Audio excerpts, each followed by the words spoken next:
বাবারে বাড়ির দিকে তাকাইয়া দেখো এই দরজা জালি কার বন্ধ হইয়া গেছে।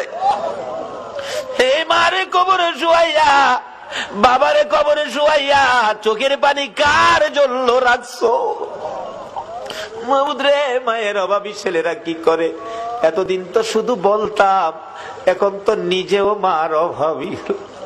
একটা মায়ের অভাবী ছেলে বিদেশ থাকে, সপ্তাহ সপ্তাহ টেলিফোন করে, মা মা তুমি কেমন আছো, আমারে জানাইও। মা কই, বাবা বিদেশ গেছো টাকার জন্য, সপ্তাহ সপ্তাহ টেলিফোন করে টাকা নষ্ট করলে কেমনে হইব? টাকা চিনো রে বাবা, টাকা চিনো। ছেলেটা টেলিফোন করে বলতেছে, মা মা গো আমারে বাধা দিও না গো মা, আমি টাকা চিনি না, আমি চিনি আমার দরদি মা। সপ্তাহ সপ্তাহ টেলিফোন, হঠাৎ করে মা স্ট্রোক করে মারা গেছে। এলাকার লোকজন কয়, ছেলেটারে মৃত্যুর খবরটা দিও না, দিলে আত্মহত্যা করবে। একদিন এক রাত, 2 দিন 2 রাত, 3 দিন 3 রাত, যেদিন পার হয়ে যায়, ওই বিদেশের মাটির থেকে ছেলে স্বপ্নে দেখে মা ডাকতেছে, রে মন্নান, টেলিফোন কার কাছে করবি রে? মা কইয়া কারে ডাকবি রে বাবা, আমি তোর মা, কবরে চলে গেছি, আর আমারে পাইবি না।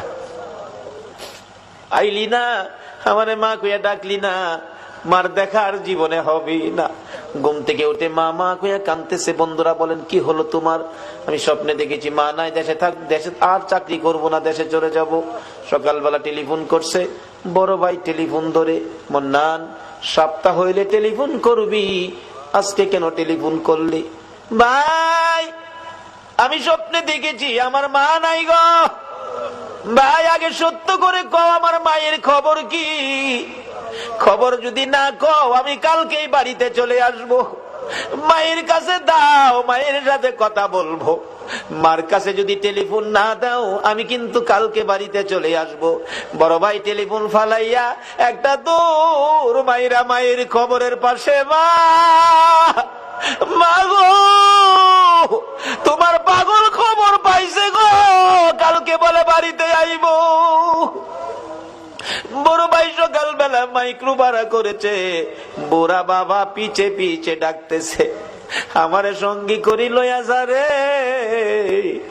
মায়ের পাগল রে কে।